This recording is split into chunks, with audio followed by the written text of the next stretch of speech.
حضرت جناب سیدنا صدیق اکبر رضی اللہ تعالیٰ عنہ تجارت کے سلسلے میں سفر پر ہے، یمن کے علاقے میں آپ پہنچے تو ایک بوڑھے راہب سے آپ کی ملاقات ہوئی اور ان کے بڑھاپے کا یہ عالم تھا کہ آنکھوں کے آگے جو چمڑی ہوتی ہے آنکھوں کے اوپر یہ ڈھلک کر آنکھوں کے آگے آ گئی تھی۔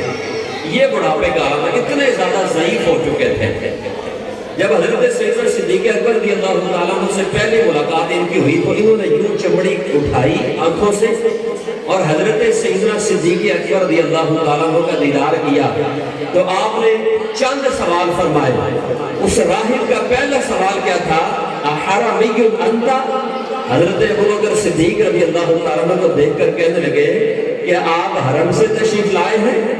حضرت سیدنا صدیق اکبر رضی اللہ تعالیٰ فرماتے ہیں نعم، ہاں میں حرم سے ہوں۔ پھر انہوں نے دوسرا سوال کیا اقرشی انت؟ کہا آپ قریشی ہیں؟ آپ نے فرمایا نعم، ہاں میں قریشی۔ پھر تیسرا سوال انہوں نے کیا، کہنے لگے اتمی انت؟ کہا کیا آپ قبیلہ بنو تمیم سے آپ کا تعلق ہے؟ آپ رضی اللہ تعالیٰ نے فرمایا ہاں۔ اب تین سوال انہوں نے کیے اور تینوں کے جواب میں حضرت ابوبکر صدیق رضی اللہ تعالیٰ نے فرمایا ہاں۔ اب انہوں نے چوتھی بات کہی، کہنے لگے ارفع ثوبک، کہنے لگے پھر حضرت ذرا اپنے پیٹ سے کپڑا تو ہٹائیں۔ اب یہ پہلی ملاقات تھی۔ حضرت صدیق اکبر رضی اللہ تعالیٰ فرماتے ہیں میں نے ان سے پوچھ لیا کہ یہ آپ بار بار اتنے سوال کر رہے ہیں، اس کی وجہ کیا ہے، راز کیا ہے؟ تو وہ بوڑھا راہب جب انہوں نے حضرت صدیق اکبر رضی اللہ تعالیٰ کے چہرے کو دیکھا تو کہنے لگے لقد وجدت فی العلم الصحیح ان النبی یبعث فی الحرم یعاون علی امرہ فتم وکہلا۔ کہنے لگے ابوبکر میں نے علم صحیح میں یہ بات پڑھی ہے کہ نبی پاک صلی اللہ علیہ وسلم حرم سے مبعوث ہوں گے اور آپ کی معاملت دو لوگ کریں گے، ایک نوجوان ہوں گے اور دوسرے کچھ ادھیڑ عمر کے ہوں گے۔ کہنے لگے وہ جو ادھیڑ عمر کی جو ہم نے پڑھی ہے کتابوں میں اے ابوبکر وہ علامتیں آپ میں نظر آ رہی ہیں۔ اللہ اکبر۔ حضرت صدیق اکبر کے چہرے کو دیکھ کر پہچان رہے، کہہ رہے حضرت وہ علامتیں تو آپ میں نظر آ رہی ہیں۔ پھر کہنے لگے وہ جو علامتیں تھیں نا وہ تو بڑی علامتیں ہیں، ان میں سے دو کا ذکر کیا۔ کہنے لگے علی فخذہ الیسر علامہ وفوق سرتہ شامہ۔ کہنے لگے دو علامتیں میں نے پڑھی ہے کتابوں میں کہ وہ جو نبی پاک صلی اللہ علیہ وسلم کے ساتھ ہوں گے ان کی الٹی ران کے اوپر ایک علامت ہوگی، ایک نشان ہوگا اور ان کے ناف کے اوپر ایک تل موجود ہوگا۔ کہا ابوبکر میں تو اس لیے کہہ رہا ہوں اپنے پیٹ سے کپڑا ہٹائیں، میں دیکھوں تو صحیح وہ تل موجود ہے کہ نہیں۔ سارا کچھ تو ویسے ہی ہے، میں اس تل کو دیکھنا چاہتا ہوں۔ اندازہ کریے اس ہستی کا ذکر ہے جن کے ناف کے اوپر تل کا ذکر بھی پرانی کتابوں میں موجود ہے۔ حضرت صدیق اکبر رضی اللہ تعالیٰ آپ نے کپڑے کو ہٹایا تو وہ تل وہاں پر موجود تھا۔ اب وہ راہب کہنے لگا جب اس تل کی زیارت کی نا اس راہب نے کہنے لگا فَوَرَبِّ الْكَعْبَةِ أَنْتَ، کہنے لگا ابوبکر وہ اور کوئی نہیں ہو سکتا، وہ تم ہی ہو، جن کا ذکر ہماری کتابوں میں وہ اور کوئی نہیں، وہ آپ ہے۔ پھر کہنے لگے جب واپسی آنے لگے نا حضرت ابوبکر صدیق رضی اللہ تعالیٰ تو آپ نے فرمایا کہ اے راہب اے شیخ اب حضور کی بارگاہ میں حاضری ہوگی تو بتائیں ان کے نام پر کوئی پیغام دیا ہے؟ وہ راہب کہنے لگا کہ میں نے کچھ اشعار لکھے ہیں حضور کی ثناخوانی میں، سرکار کی نعت میں نے لکھی ہے، چند اشعار لکھے جب حضور کی بارگاہ میں پہنچے تو یہ اشعار حضور کو پیش کر دیں۔ اب حضرت صدیق اکبر رضی اللہ تعالیٰ آپ کی ملاقات اور بھی بہت سارے شیوخ سے ہوئی۔ اب جب واپس پلٹے نا مکہ پاک تو وہاں پر وفد موجود تھا کفار کا، ابو جہل وہاں پر موجود تھا۔ اس نے دیکھا نا جب حضرت ابوبکر صدیق رضی اللہ عنہ یہ اتنی بڑی عظیم ہستی ہے، زمانہ جاہلیت میں بھی آپ نے کبھی شراب نہیں پی، زمانہ جاہلیت میں بھی کفار کے اندر اتنا اثر و رسوخ تھا کہ جب کسی معاملے میں اٹک جاتے تو صدیق اکبر سے پوچھا کرتے۔ اب معاملہ کیا تھا؟ ابو جہل نے دیکھا نا ابوبکر صدیق تجارت سے واپس آ گئے ہیں تو کہنے لگا یتیم ابی طالب یزعم انہ نبی انت الکفایہ وانت النہایہ۔ ابو جہل نے یہ جملہ بولا، کہنے لگا اے ابوبکر ابو طالب کے یتیم بچے نے یہ دعویٰ کیا ہے کہ وہ نبی ہیں، پھر اس اس کا جملہ کیا ہے؟ دیکھیں ابو جہل اس کا جملہ کیا صدیق اکبر کے بارے میں کہنے لگے انت نہایہ و انت الکفایہ، کہنے لگے ابو بکر آپ کے علم و دانش تو پورے عرب میں مشہور ہے، آپ جو فیصلہ کریں گے ویسا ہی ہوگا، ہم جانتے ہیں آپ غلط فیصلہ نہیں کرتے، ہم آپ کے انتظار میں تھے کہ آپ کب آئے تو ہم آپ سے مشورہ لے کے اب کیا جائے۔ حضرت صدیق اکبر رضی اللہ عنہ فرماتے ہیں کہ میں نے ابو جہل سے یہ کہا کہ میں پہلے ان سے ملاقات کروں گا۔ اب حضرت صدیق اکبر رضی اللہ عنہ پیارے محبوب صلی اللہ علیہ وسلم کے کاشان اقدس پر حاضر ہوئے، ادھر سے رسول اللہ صلی اللہ علیہ وسلم باہر تشریف لائے تو آپ صلی اللہ علیہ وسلم نے جو پہلا جملہ حضرت ابو بکر صدیق کو دیکھ کر آپ کی زبان سے نکلا، آپ نے فرمایا انی رسول اللہ الیک و الی الناس جمیعا، آپ نے فرمایا اے ابو بکر میں تمہاری طرف اور تمام لوگوں کی طرف رسول بن کے آیا ہوں۔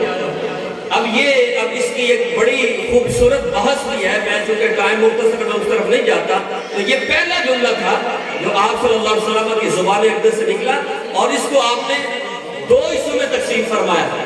اگر حضور یہ فرماتے نا کہ میں تمام لوگوں کے لیے رسول بن کر آیا تو بات تو پھر بھی ٹھیک تھی، لیکن حضور نے کیا فرمایا انی رسول اللہ الیک، اے ابو بکر میں تمہاری طرف رسول بن کے آیا ہوں اور تمام لوگوں کی طرف رسول بن کے آیا ہوں۔ اس جملے کو دو حصوں میں تقسیم کر دیا، اور اس دو حصوں میں تقسیم کرنے کی وجہ کیا تھی اس کو تھوڑا سا سمجھ لیں۔ بھئی حضور یہ فرماتے ہیں کہ میں تمام لوگوں کی طرف نبی بن کے آیا تو بات غلط تو نہیں، بات تو صحیح ہے نا، لیکن حضور نے فرمایا ابو بکر میں تمہاری طرف اور تمام لوگوں کی طرف رسول بن کے آیا، دو حصوں میں بات کو تقسیم کیا۔ وجہ کیا ہے؟ آپ صلی اللہ علیہ وسلم نے صحابہ کو اپنے خواب ارشاد فرمایا، صحابہ میں نے خواب دیکھا ایک بہت بڑا ترازو تھا جس کے ایک پلڑے میں میں ہوں اور دوسرے پلڑے میں میری پوری امت ہے۔ آپ صلی اللہ علیہ وسلم نے ارشاد فرمایا کہ میرا پلڑا بھاری ہو گیا، پوری امت ایک پلڑے میں ہے۔